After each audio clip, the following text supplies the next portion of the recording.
Urine போகும்போதெல்லாம் எரிச்சல், burning sensation, urinary tract infection, அதாவது யூரின் போகிற பாதைகள் எல்லாமே ஒரு மாதிரி எரிச்சலை கொடுக்கறது.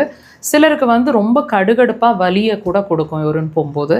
சிலருக்கு வந்து யூரின் போகும்போது பிளட்டு வர்ற மாதிரி இருக்கும்.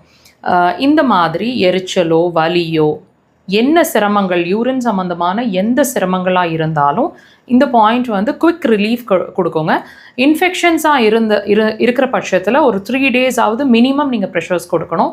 1 week to 10 days, தேவைப்பட்டால் 21 days எல்லாம் கண்டினியூஸாக ப்ரெஷர்ஸ் கொடுக்கணும். உங்களோட இன்ஃபெக்ஷன்ஸ் ரொம்ப ஜாஸ்தியாக இருந்துச்சுன்னு சொன்னால்.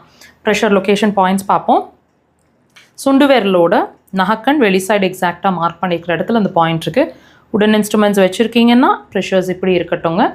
2 கால்கள்லையுமே அதே லொக்கேஷனில் சுண்டு விரலில் ப்ரெஷர்ஸ் கொடுங்க. டீப் ப்ரெஷர்ஸாக இருக்கட்டும். உடன் இன்ஸ்ட்ருமெண்ட்ஸ் இருக்குன்னா ப்ரெஷர்ஸ், இல்லைன்னா விரல்களை வச்சு நகத்தில் அந்த நகக்கண் கிட்ட ப்ரெஷர்ஸை கொடுங்க. கொஞ்சம் வலிக்கும், சென்சிட்டிவான ஏரியான்றதுனால, பட் நெவர் மைண்ட். கண்டினியூஸாக ப்ரெஷர், ஒரு ப்ரெஷருங்கிறது 10 to 15 செகண்ட். ப்ரெஷர் கொடுக்கும்போது ப்ரீத் இன் ப்ரீத் அவுட், ரிலாக்ஸாக இருங்க. ஒவ்வொரு ப்ரெஷர் அப்படிங்கும்போது ஒரு ப்ரெஷரை கம்ப்ளீட் 15 seconds கம்ப்ளீட் பண்ண உடனே ஒரு 10 to 15 seconds கேப் கொடுத்துட்டு அடுத்த ப்ரெஷரை கொடுங்க. இது மாதிரி ஒரு 3 to 5 முறை அப்படிங்கிறது ஒரு செஷனாக வச்சுக்கோங்க.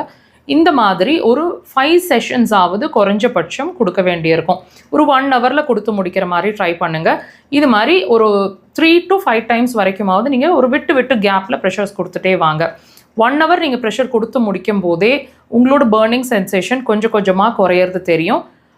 வாட்டர் இன்டேக் அப்படிங்கிறது கொஞ்சம், அதாவது தண்ணி குடிக்கிறது கொஞ்சம் அதிகம் பண்ணிக்கங்க. இன்ஃபெக்ஷன்ஸ் மாதிரி இருக்குன்னா சுடுதண்ணி குடிக்கிறது இன்னும் பெட்டர் ரிசல்ட்ஸை கொடுக்கும். ட்ரை பண்ணுங்கள்.